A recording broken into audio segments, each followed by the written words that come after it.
Ao propor-me a falar a respeito do porquê envelhecemos, não falarei exatamente a respeito do envelhecimento celular, a respeito daquela questão impreterível e incontornável de envelhecimento celular, aquela recomposição que há no organismo a cada tempo, progressivamente, e as células não vão conseguindo se recompor, havendo realmente o desgaste e o envelhecimento.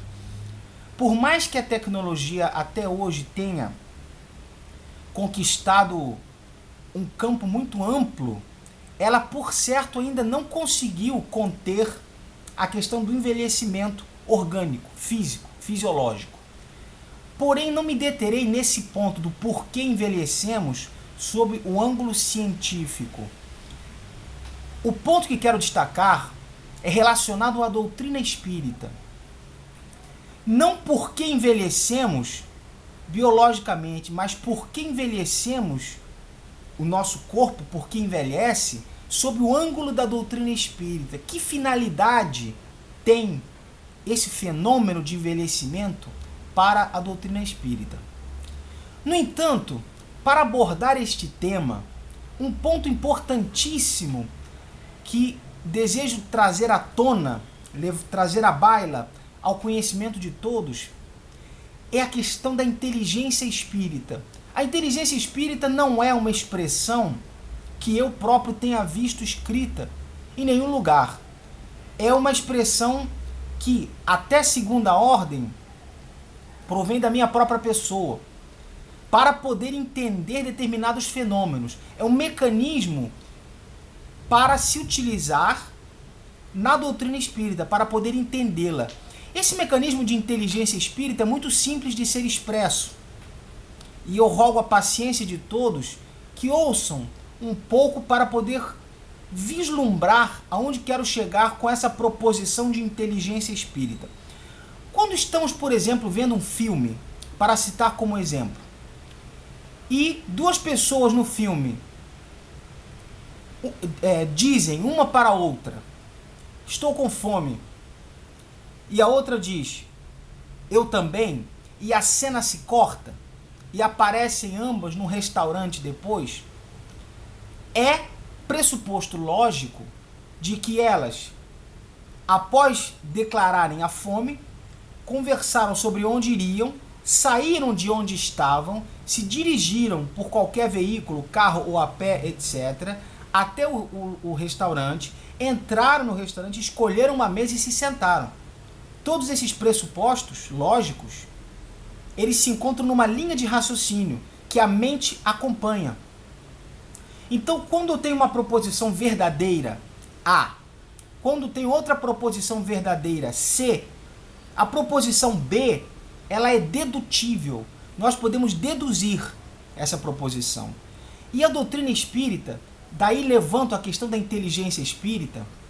A doutrina espírita, como conduta, como doutrina de consciência, doutrina de libertação, doutrina racional, sentimental, de inteligência, de conduta, de religiosidade, ela acompanha o desenvolvimento espiritual da humanidade. Ela vai acompanhando na medida em que a humanidade evolui. Porém, a grande questão é a seguinte: no momento em que ela acompanha essa evolução, ela traz proposições novas, proposições mais desenvolvidas, mais minuciosas. E essas proposições, muitas vezes, são produto de outras proposições espíritas. Que uma verdadeira, outra verdadeira, aquela que está entre ambas, será pesquisada e descobrir-se-á como verdadeiras. Então, a inteligência espírita é aquele discernimento que o espírita desenvolve, analisando os fatos, os fenômenos, que, de repente, ele nunca leu a respeito daquilo. Mas a dedução é óbvia. É claro que não vamos cair no terreno da insegurança com isso. É apenas uma questão de proposição óbvia.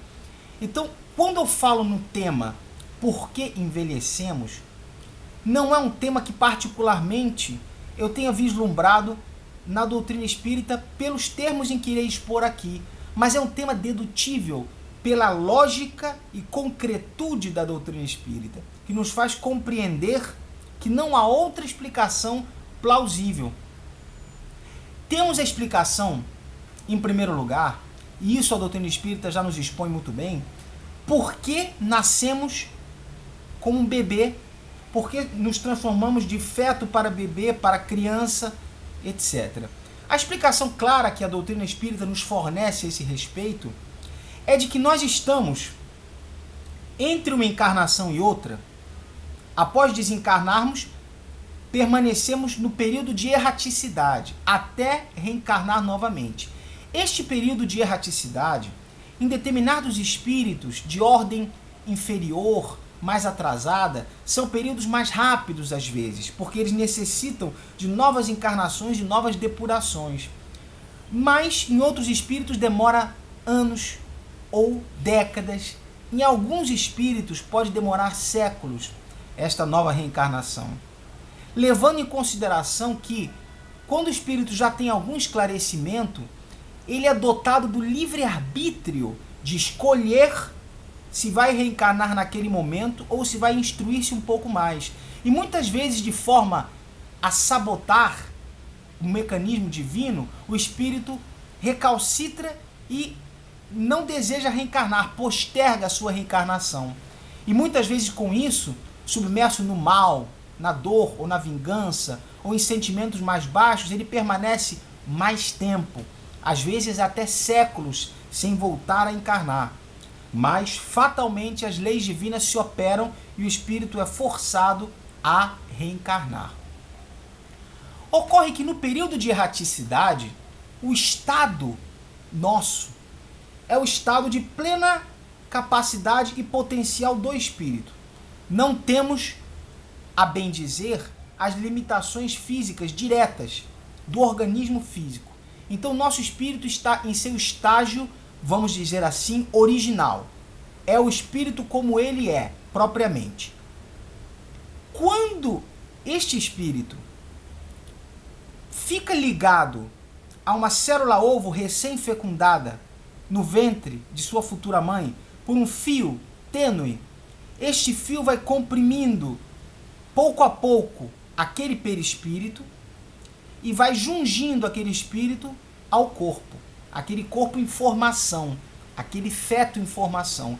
À medida em que o feto vai se desenvolvendo, o perispírito vai se imantando com o perispírito da mãe e vai transubstanciando-se e adentrando na forma do feto. Por isso o aborto é tão prejudicial, porque corta esse ciclo pela metade e o espírito reencarnante fica desnorteado, sob profundo sofrimento e muitas vezes revolta, dentre outras consequências já analisadas em outro vídeo.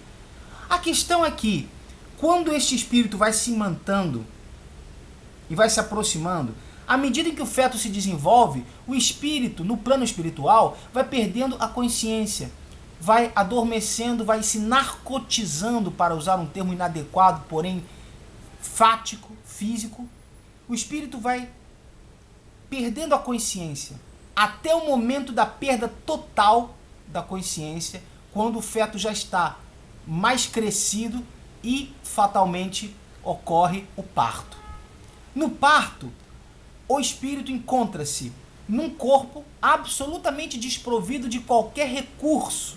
É um corpo que recém-nasceu, não fala, não compreende a linguagem, não tem estrutura orgânica, estrutura muscular, óssea, cerebral. O cérebro é um cérebro bem pequenininho, de um bebê. Esta estrutura comprime o espírito de maneira que ele pensa como um bebê e sente como um bebê. Tanto é que muitas vezes experiências espirituais que evocaram crianças muito pequenas, verdadeiros bebês, a bem dizer, obtiveram respostas de bebês, porque o espírito ele fica comprimido de tal forma pela estrutura material, o seu perispírito sofre durante os 9 meses de gestação tamanha reestruturação plástica, recomposição à estrutura do feto, que ele pensa como um bebê e sente como um bebê naquela estrutura de corpo. Ele vem desta forma para inspirar nos pais, isso a doutrina espírita nos fala muito claramente no Livro dos Espíritos, inspirar nos pais a necessidade de cuidado e de proteção. Então os pais protegem aquele bebê, aquele feto recém-nascido, aquela criança, sem recursos, sem capacidade orgânica, física para qualquer discernimento, e lhes dá educação e orientação. O meio e os pais lhe conferem àquela criança a orientação e a educação.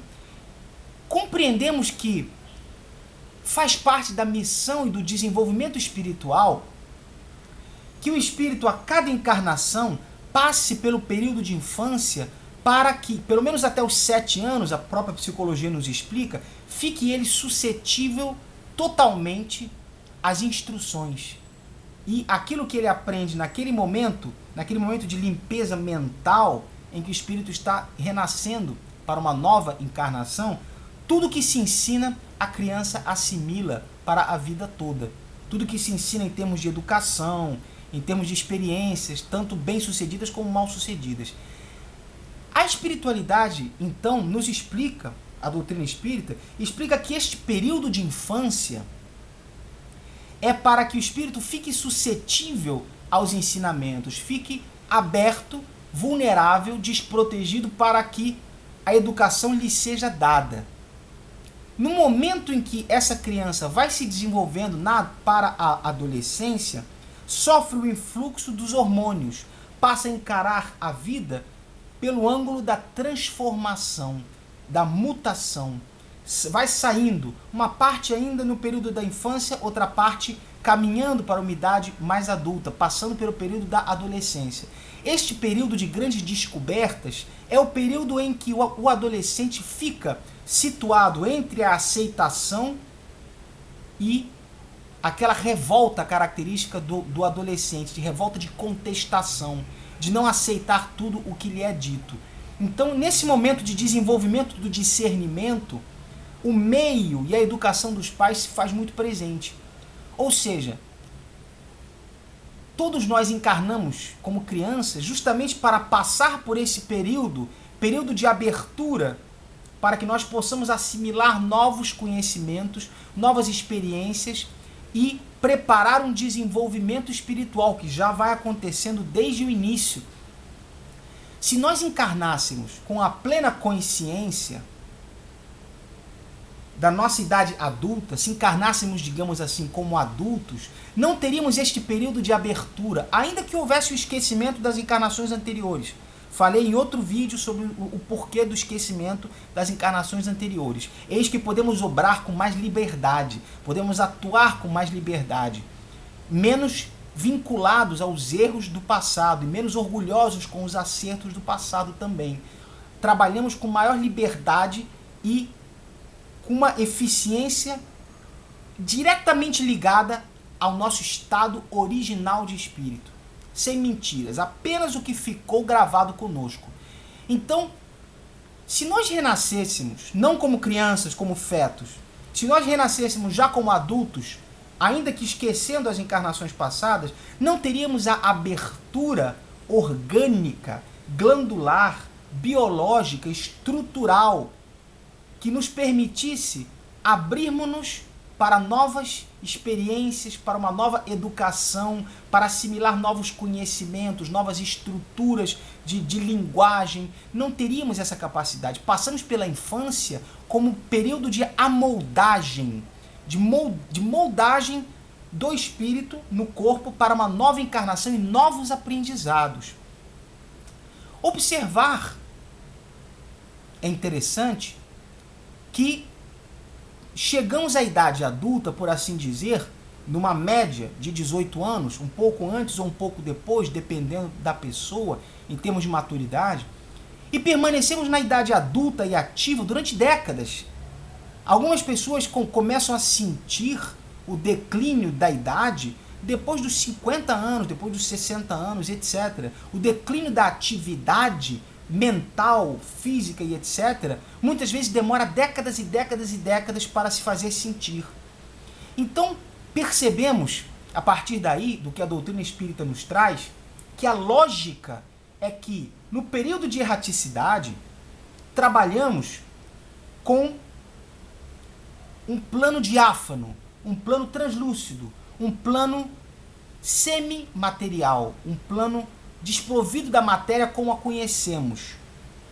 Portanto, o trabalho de desenvolvimento do espírito não pode ser feito lá. Não pode ser feito no plano espiritual. Nós precisamos, não pode ser feito no estágio de desenvolvimento em que nós estamos. Os espíritos puros já não precisam mais encarnar. Mas digamos, no estágio em que nós estamos, o trabalho de desenvolvimento moral e intelectual, o trabalho de nosso desenvolvimento espiritual não pode ser feito lá. Nós precisamos colocar a mão na massa. Nós precisamos encarnar com as nossas mãos e com a nossa pessoa física encarnada, trabalhar nesse desenvolvimento. Exatamente a mesma metáfora daquele que lê 1000 livros sobre culinária, daquele que lê 1000 livros sobre tocar um instrumento musical, conhece tudo, mas nunca preparou um prato e nunca colocou as mãos em um instrumento musical. Este não é nem músico e nem cozinheiro. Só é aquele que ligou o fogo, aquele que verificou a temperatura, aquele que verificou os ingredientes, aquele que fez de fato. Ou seja, o desenvolvimento no estágio em que nós nos encontramos precisa ser feito na matéria, porque é na matéria que o espírito é burilado, que é desenvolvido. É no calor que derrete o metal que pode ser o metal moldado. É na terra, nesta encarnação, que podemos moldar o nosso espírito e trabalhar o desenvolvimento espiritual. Por isso encarnamos. Então, pela necessidade de reencarnar no estágio em que nós nos encontramos, eis que vamos desenvolvendo-nos cada vez mais até o ponto em que possamos encarnar não na Terra, em outro plano mais elevado, e assim sucessivamente, até que depois de muito tempo, muitas e muitas reencarnações ainda, possamos chegar a um plano de pureza tamanha que não precisemos reencarnar. E o desenvolvimento se faça então diretamente no plano espiritual, com a matéria já diáfana e translúcida que nós construímos em nosso perispírito e que é a nossa realidade. Mas como precisamos reencarnar, a eficiência da reencarnação para o espírito precisa da infância, porque é na infância que o espírito torna-se moldável.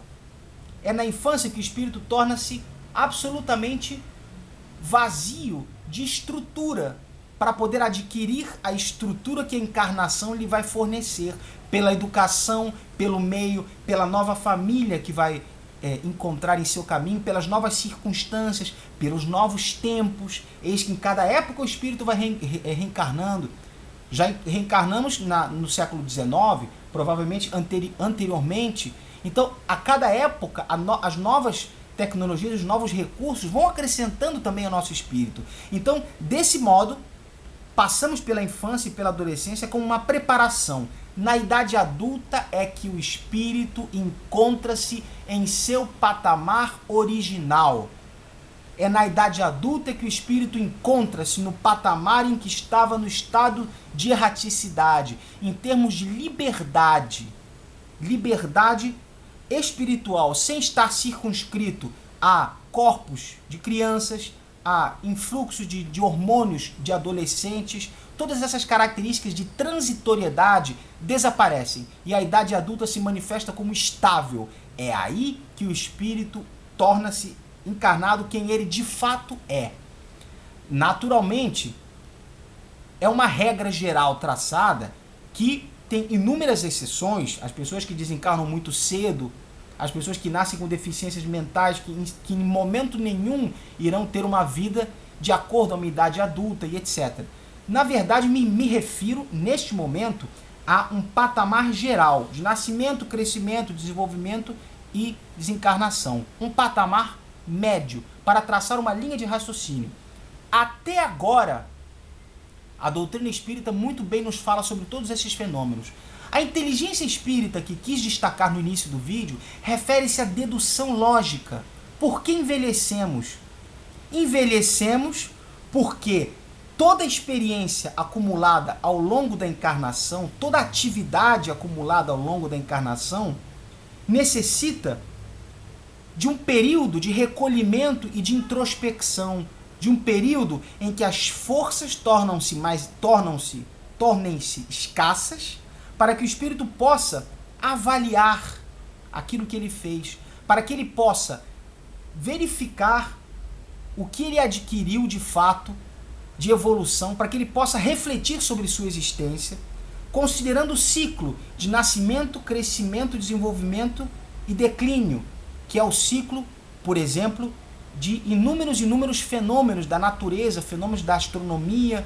Vemos que as estações são ocorridas em ciclos. Temos primavera, verão, outono, inverno.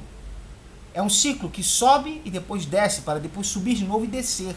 É um ciclo. Da mesma forma, a velhice é um período do ciclo onde a pessoa não somente pode avaliar, rememorar aquilo que fez, reavaliar arrependendo-se ou não das coisas que fez, e também, naturalmente, passar pela expiação necessária da velhice como restrição de movimentos, restrição de forças, para que o psiquismo possa trabalhar sem a energia exacerbada da juventude. É uma forma de se passar pelo fenômeno do desenvolvimento espiritual sob vários ângulos, sob o ângulo da infância, o ângulo da juventude, da maturidade e da velhice. Algumas pessoas passam pela velhice sem os sofrimentos de doenças e enfermidades. Outras pessoas passam pelas enfermidades.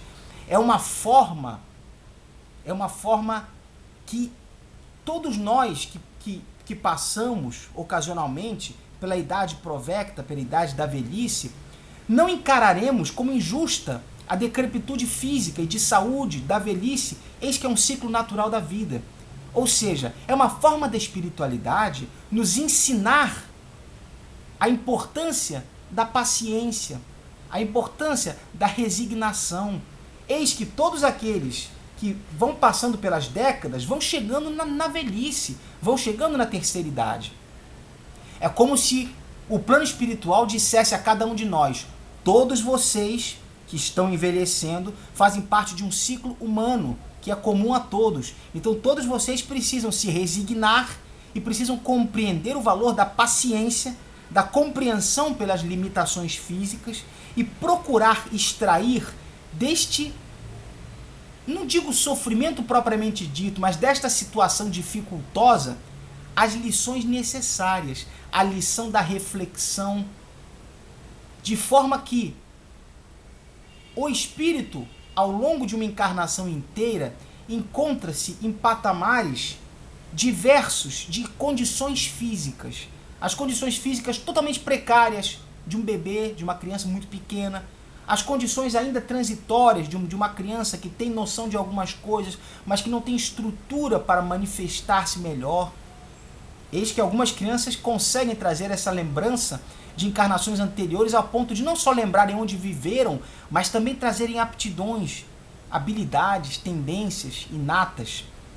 Mas o espírito dessa forma localiza-se em diversos degraus físicos, de maneira a evoluir de várias formas, de maneira a experimentar a visão, a percepção de sua realidade encarnado sob diversos ângulos. Como falei, os ângulos precários da infância, o ângulo transitório da adolescência, que é onde os hormônios comandam praticamente o psiquismo, comandam quase que a vontade, mas ao mesmo tempo o discernimento começa a se desenvolver e se aprimorar, e fica o espírito então entre a infância que está desaparecendo, aquela imaturidade e inconsciência, e entrando na idade adulta, no período de transição, onde a razão vai se desenvolvendo, e aquele período de contestação vai afirmando o seu caráter. Espera a espiritualidade que ao chegar na idade adulta, nós possamos, no período de infância e de adolescência, adquirir um progresso que nos torne melhores do que estávamos no período de erraticidade.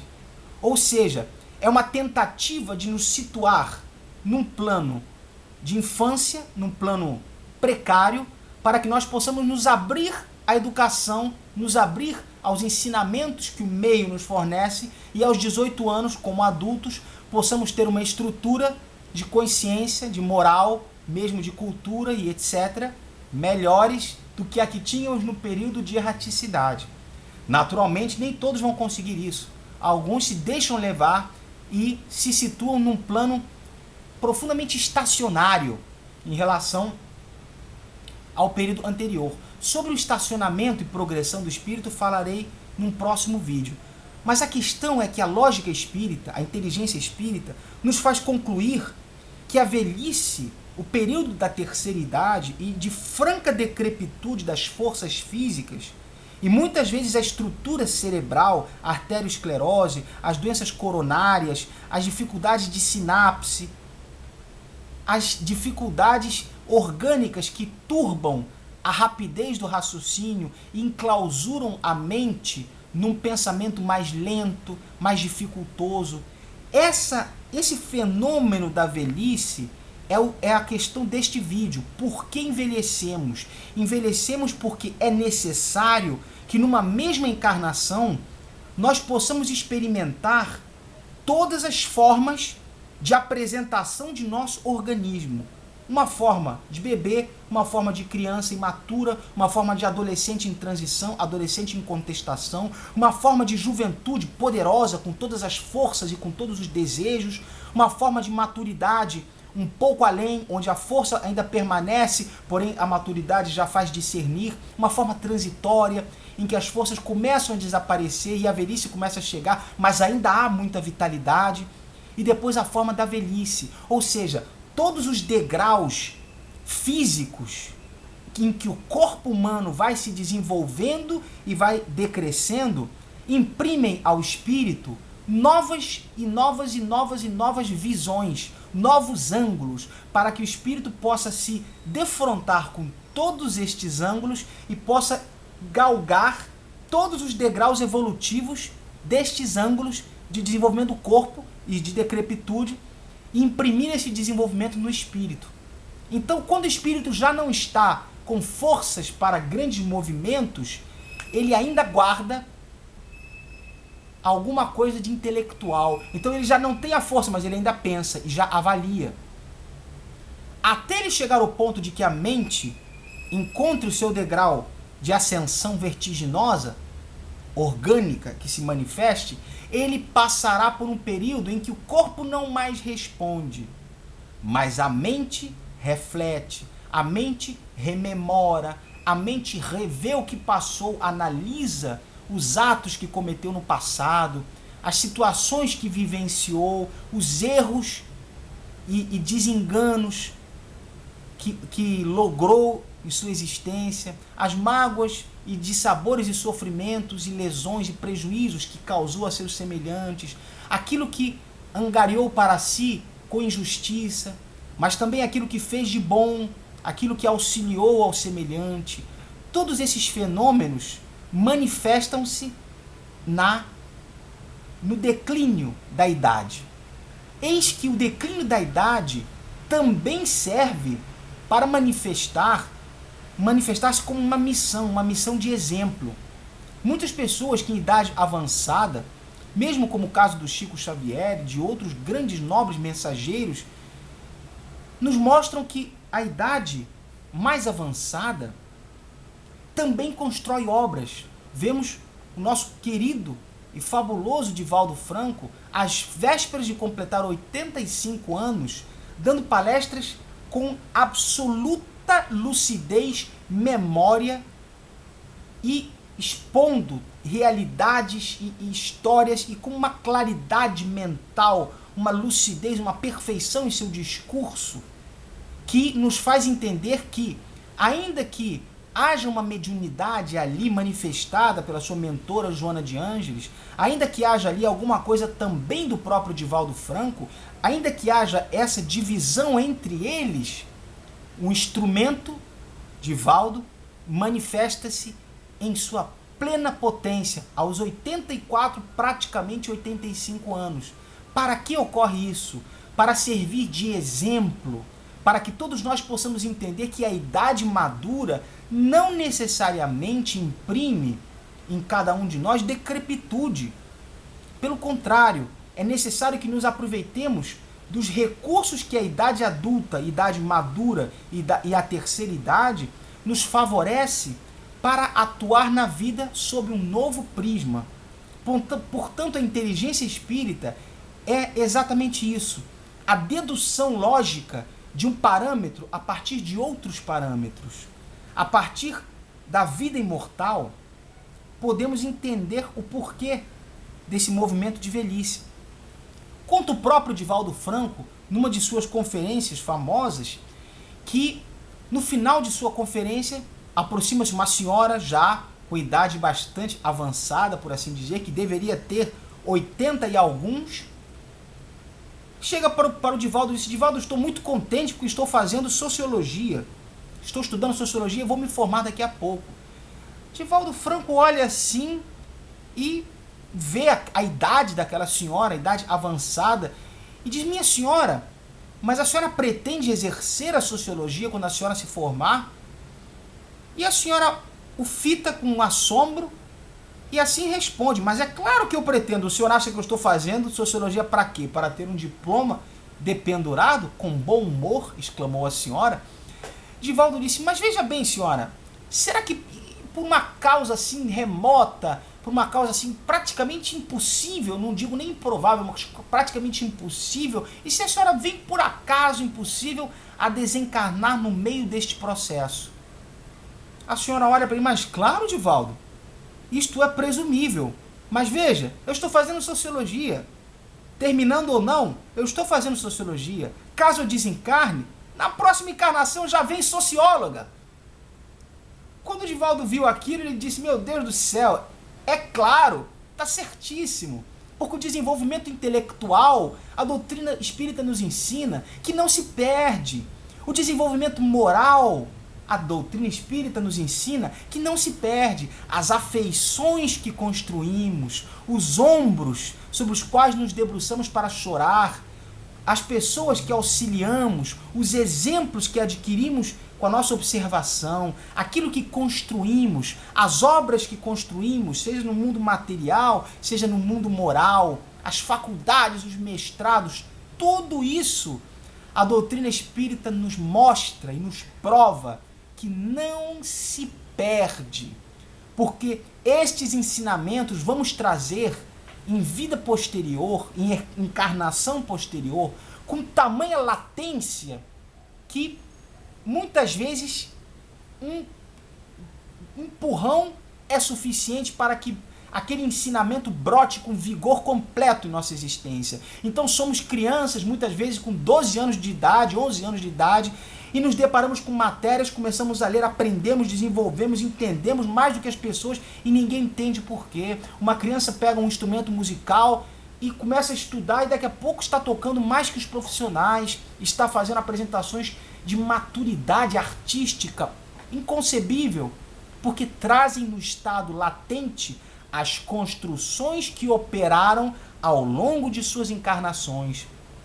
O gênio, portanto, não o é porque Deus colocou sua varinha de condão sobre o gênio e o tornou gênio por milagre e por mágica. O gênio é aquele que naturalmente, sob a permissão de Deus, construiu encarnação após encarnação, preparou-se no período de erraticidade, retornou, sofreu e construiu dentro de si próprio aquele conhecimento, seja em planos diferentes da Terra, em planetas diferentes da Terra, ou não, ou mesmo na Terra, mas construiu isso dentro de si. E quando ele vem latente e muitas vezes devolve à humanidade um conhecimento muito além do estágio em que a humanidade se encontra. Portanto, a inteligência espírita de que trata este tema, o porquê envelhecemos, é exatamente para que o espírito possa aproveitar, quando é o caso dele passar por todas estas fases, aproveitar todos os ensinamentos que o permitam evoluir espiritualmente. momentos em que pode receber a educação, momentos em que já não aceita mais a educação de ninguém, momentos em que se torna fisicamente fraco, idoso e que precisa do auxílio dos demais. Vejam que Deus é tão misericordioso.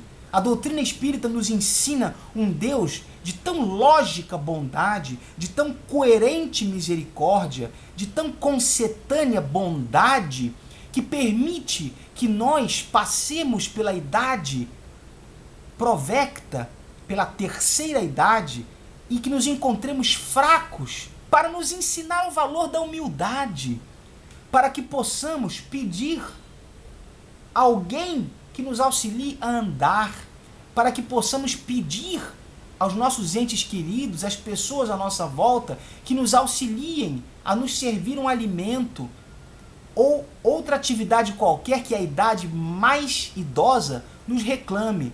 Cada um terá a idade idosa que precisa para a sua evolução, mas algumas pessoas de grande orgulho serão obrigadas a pedir aos outros ajuda. Eu me considerei autossuficiente em toda a minha vida, nunca precisei de ninguém, mas agora que tenho 80 anos e não posso andar, preciso pedir àqueles dos quais eu tanto falei mal ao longo da minha vida, preciso pedir a eles que me auxiliem e que coloquem os seus ombros para que meu braço os traspasse e eu possa andar até algum lugar.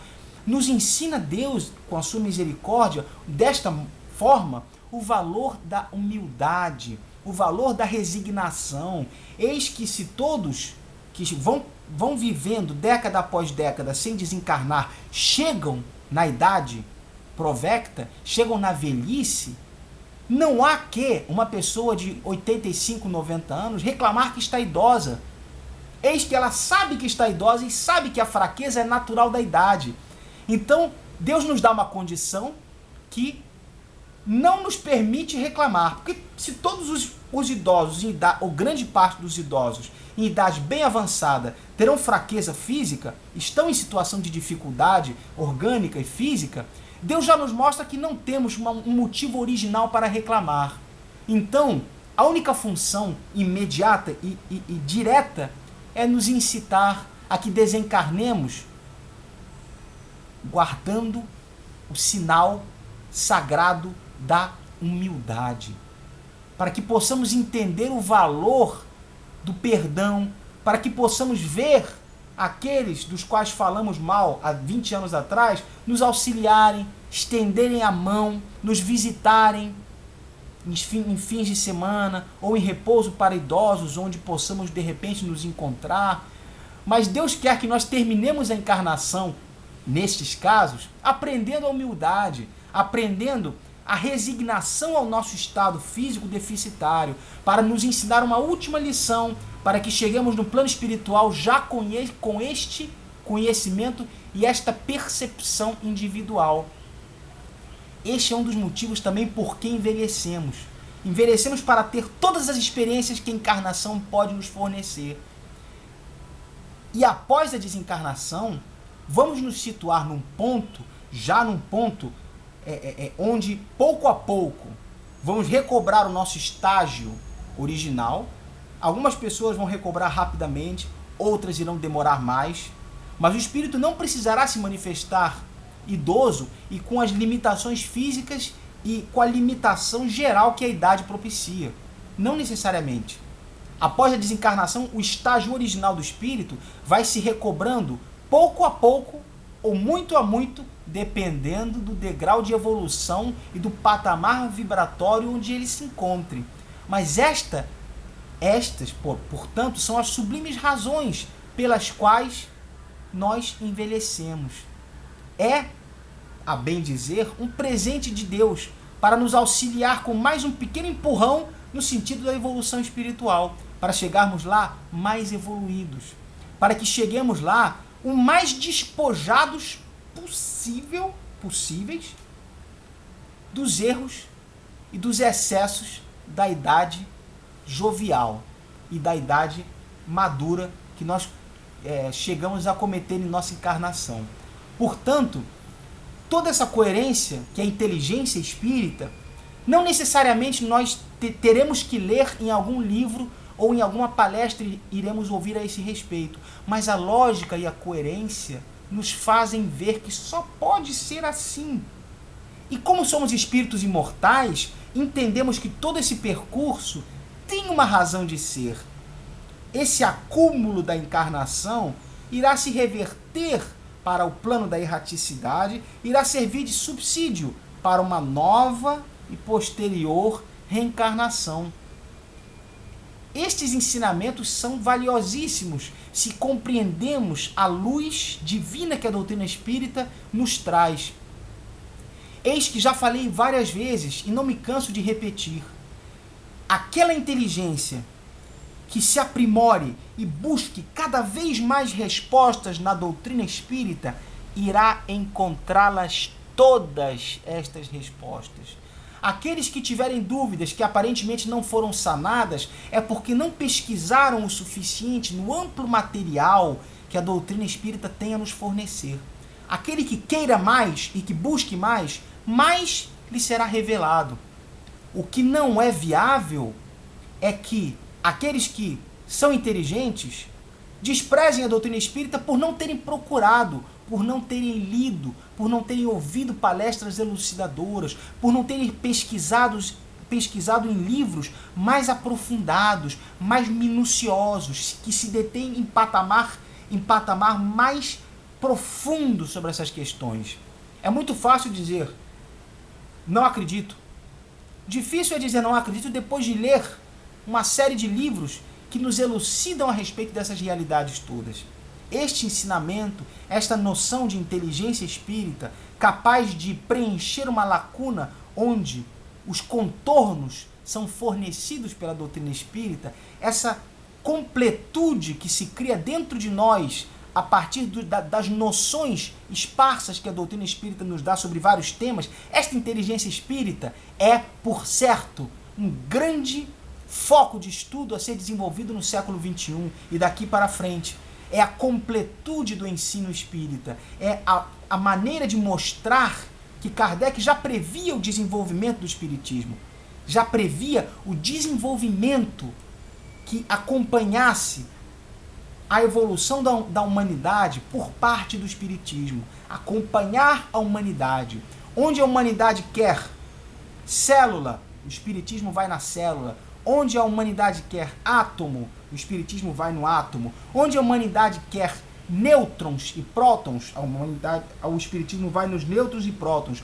Onde a humanidade quer mais ainda neutrinos, quarks, partículas subatômicas, física quântica, a doutrina espírita vai na física quântica. Grandes físicos encontram um verdadeiro bálsamo para seus corações na doutrina espírita, encontram respostas que finalmente os fazem respirar aliviados, porque passam a entender a lógica da imortalidade, a lógica da velhice, da juventude.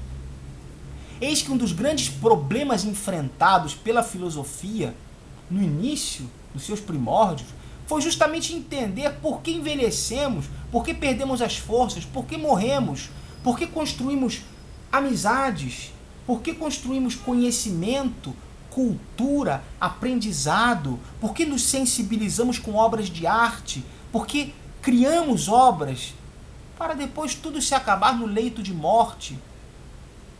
Alguns céticos dirão, por que isto deve ter explicação? Isto pode não ter nenhuma explicação. Mas eu lhes digo, a estrutura do planeta Terra, a estrutura da vida humana está construída em base lógica de que nascemos, construímos algo de conhecimento de relações humanas, nos desenvolvemos, chegamos à idade madura, envelhecemos. Esta é a lógica básica, conquanto haja tantas exceções. Então, se nós estamos nascendo na carne e vivendo esta lógica faz parte da estrutura de todo o procedimento terráqueo, de toda a vida humana, a realidade social, biológica, psicológica, As pessoas necessitam de ter relações humanas, afetivas. As pessoas sentem vontade de construírem famílias, de criarem núcleos, de criarem suas seitas religiosas, de elevarem seus pensamentos a Deus. Os padrões humanos, as instituições humanas do casamento, da família, do Estado, da escola, toda a estrutura da Terra está formada para que haja um desenvolvimento.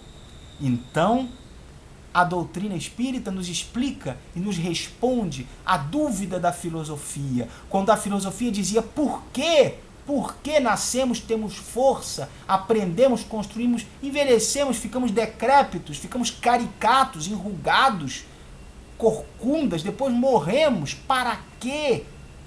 A doutrina espírita nos explica finalmente para quê, a razão disso. E nesta razão,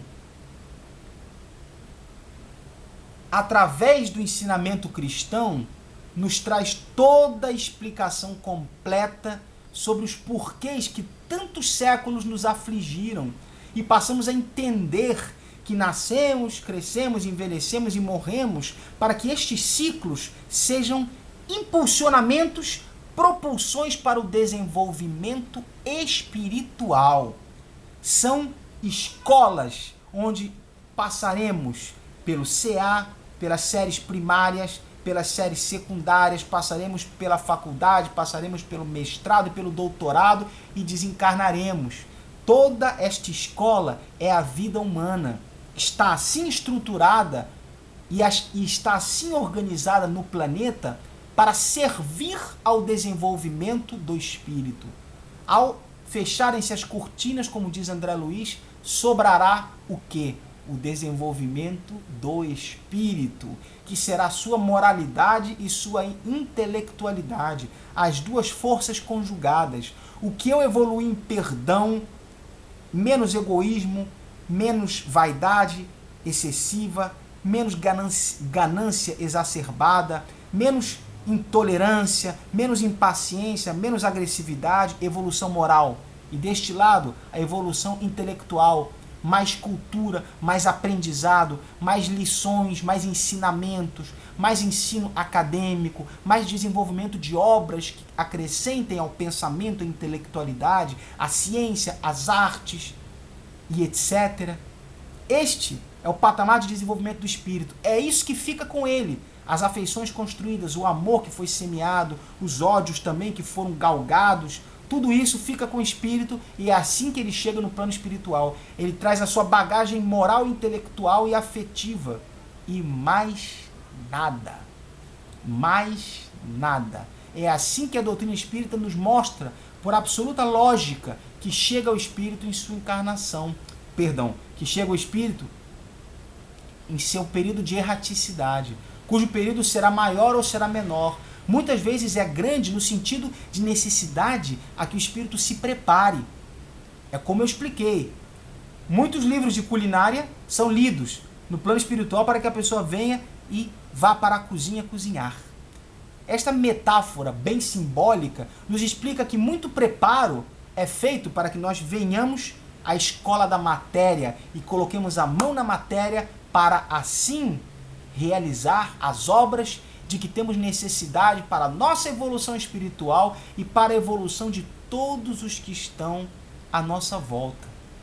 É fundamental que não esqueçamos nunca desses pressupostos, desses ensinamentos e que a inteligência espírita seja cuidadosamente trabalhada, mas que nós saibamos que a explicação, ainda que não esteja escrita ou dita em lugar nenhum, muitas vezes ela decorre da lógica, absolutamente lógica, incontestável e profundamente coerente e concetânea aos princípios e explicações da doutrina espírita. Esta é uma luz que se abre diante de nós, diante deste túnel que é a longa vida que nos espera. Longa vida porque não me restringo às encarnações, me restringo à vida imortal do espírito, galgando diversos planos à medida em que evolui. Desejo paz a todos, que fiquem na luz de Deus e um forte abraço e muito obrigado pela atenção a todos vocês. Um abraço.